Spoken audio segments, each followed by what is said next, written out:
பதவியேற்ற மோடி அரசுக்கு நிதிஷ் நாயுடு ஒத்துழைப்பு நிலைக்குமா? மம்தா சொல்வது போல ஒரு மாதத்தில் தடுமாறுமா அப்படின்னு கேள்வி கேட்க வேண்டியிருக்கு. என்னன்னு சொன்னால், நேற்று ஞாயிற்றுக்கிழமை 9ஆம் தேதி இங்கே 7:30 மணிக்கு இரவில் குடியரசுத் தலைவர் மாளிகையில் பதவியேற்பு நடந்துச்சு. அந்த பதவியேற்பில் ஒரு பிரம்மாண்டமாக 3வது முறையாக நரேந்திர தாமோதர் தாஸ் மோடி என்பதாக தன்னை அறிவித்து கொண்டு பதவியேற்கிறார், பிரதமராக பதவியேற்கிறார். வரலாற்றில் என்ன சொல்கிறாங்கன்னா, இதுவரை பல ஆண்டுகள்னா இப்போ என்னென்னா 5 10 15 ஆண்டுக்கு என்பதற்காக 3வது டேர்ம் என்பதாக வந்துவிட்டார். ஜவஹர்லால் நேரு இப்படித்தான் 16 ஆண்டுகள் பதவியேற்று இருந்தார். இந்திரா காந்தி 15 ஆண்டுகள் இருந்தார்.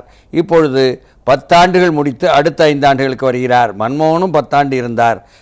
வாஜ்பாய் 6 ஆண்டு தான் இருந்தார் என்பதாக வரலாறு.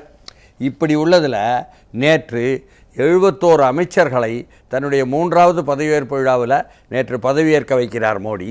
அதே போல் கூட்டணி கட்சிகள் என்பதாக ஒரு 11 பேருக்கு சேர்த்து கொண்டு தான் பதவியேற்கிறார்கள் பொழுது அதில் இந்த முறை என்ன ஆயிடுச்சு, ஒட்டு மொத்தமாக 543 இதில்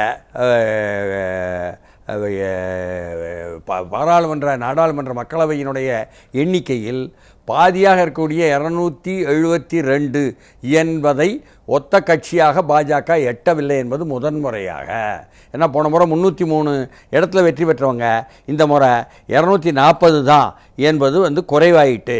அதனால் வேறு வழியே இல்லாமல் நிதிஷ்குமார் தலைமையிலான ஐக்கிய ஜனதா தளத்தையும் தெலுங்கு தேசம் கட்சியான சந்திரபாபு நாயுடு தலைமையிலான கட்சியையும் அவர்களுக்கு 12 இவர்களுக்கு 16 என்பதையும் இணைத்து கொண்டுதான் இந்த ஆட்சியே தன்னை ஸ்திரப்படுத்தி கொள்ள வேண்டிய கட்டாயம் வந்துவிட்டது என்பது தான் இதில் பிரச்சனை. அதனால தான் எல்லோரும் பல்வேறு விஷயங்கள் பேசுகிறார்கள் என்பது அதில் உண்மை. ஆனாலும் கூட நேற்று நடந்த அந்த பதவியேற்பில் வரிசையாக பார்த்திங்கன்னா நரேந்திர மோடி முதல்ல பதவியேற்கிறாரு, பிறகு ராஜ்நாத் சிங் பதவியேற்கிறாரு, அதற்கு பிறகு அமித்ஷா, அதற்கு பிறகு வரிசையில் நிதின் கட்கரி வந்துடுறார், அதற்கு பிறகு நட்டா வருகிறார், அதற்கு பிறகு சிவராஜ் சிங் சௌஹான் வருகிறார், அதற்கு பிறகு நிர்மலா சீதாராமன், ஜெய்சங்கர் என்பதாக, மனோகர்லால் கட்டார் என்பதாக அந்த வரிசைப்படுத்தல் என்று சொன்னீங்கன்னு சொன்னால், அந்த பாஜகவினுடைய பட்டியலில் இதில் குறிப்பாக தேர்தலுக்கு முன்னால் என்ன நடந்தது, மோடி அமித்ஷாவுக்கு எதிராக ஆர்எஸ்எஸ் இருப்பதாகவும், இன்னமும் சொல்லப்போனால் தமிழ்நாட்டு பாஜக ஆதரவாளர்களே ஊடகங்கள்லேயே நேற்று பகிரங்கமாக உத்தரப்பிரதேசத்தில் ஆர்எஸ்எஸ் வேலை செய்யலைங்க, அதனால தான் கூட இழந்ததற்கு காரணம் என்பதாக இறங்கியதற்கு காரணமெல்லாம் சொன்னாங்க. அதேமாதிரி வசுந்தரா சிந்தியா வேலை செய்யலைங்க ராஜஸ்தானில் என்று ராஜஸ்தானில் வீழ்ந்ததற்கு காரணம் சொன்னாங்க. இந்த அளவுக்கு இருக்கும் பொழுது உள்ளபடியே இந்த அணியில் ராஜ்நாத் சிங் ஆர்எஸ்எஸ் விஸ்வாசி என்பதும், நிதின் கட்கரி கொடும்போக்கு ஆர்எஸ்எஸ் என்பதும், நட்டாவும் அதே போலத்தான் என்பதும், சிவராஜ் சிங் சௌஹனும் வந்துவிட்டார் என்பதாகவும், மனோகர்லால் கட்டாரும் கூட அப்படித்தான் என்பதாகவும் சொல்கிறார்களே. அப்படியானால் ஆர்எஸ்எஸ்னுடைய பிடிக்குள் வேறு வழியில்லாமல் தப்பித்து வெளியே சென்ற மோடி, அமித்ஷா ஓபிசி என்று சொல்லிவிட்டு சென்றது இருக்கிறார்களா? அந்த கேபினெட் அமைச்சரவை கூடும் பொழுதெல்லாம் ஒவ்வொரு கட்டமும் ஒவ்வொரு இன்ச்சும் ஒவ்வொரு அங்குலமும் இது போன்ற முரண்பாடுகள் சந்திக்குமா என்ற கேள்வியெல்லாம் ஒரு பக்கம். இன்னொரு பக்கத்தில் பார்த்திங்கன்னா 7 பெண் அமைச்சர்கள் இதில் எடுக்கப்பட்டிருக்கிறாங்க. இதையும் தாண்டி அங்கே தேசியவாத காங்கிரஸ் என்று இருந்த சரத்பவார் தலைமையிலான அஜித் பவார் வைத்து கொண்டு அதை பாஜக உடைத்தது என்று சொல்கிறார்களே, உடைக்கப்பட்ட பிறகு அதற்கு கிடைச்சது ஒரே ஒரு சீட்டு தான். அவர்களுக்கும் கூட பிரஃபுல் பட்டேலுக்கு கொடுக்கலான்னு சொன்னால், நீங்கள் கேபினெட் கொடுப்பீங்களா அமைச்சரவை என்று கேட்கிறார்கள். இல்லை, இணையமைச்சர் தான் கொடுப்பேன்னுடன் நான் வாங்க மாட்டேன் என்று சொல்கிறார். அதனால் அந்த அஜித் பவார் தலைமையிலான தேசியவாத காங்கிரஸ் வரவில்லை. அப்படின்னா கேபினெட்டுக்குள்ள அமைச்சரவைக்குள் வரவில்லை.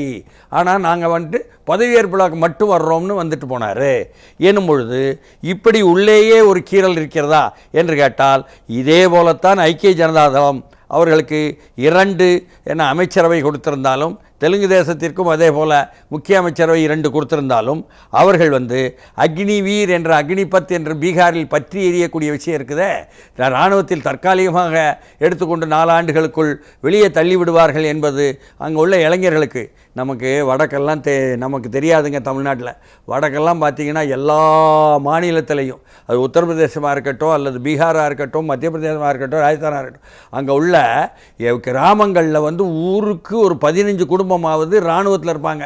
அப்போ இராணுவத்தை வைத்துத்தான் அவர்கள் குடும்பத்தினர், அடுத்தவர்கள், பக்கத்தில் உள்ளவர்கள் எல்லோருக்குமே எதிர்கால வாழ்க்கை. அப்போ வேலையின்மை என்பது ஒரு பெரிய பிரச்சனையாக மாறிடும்.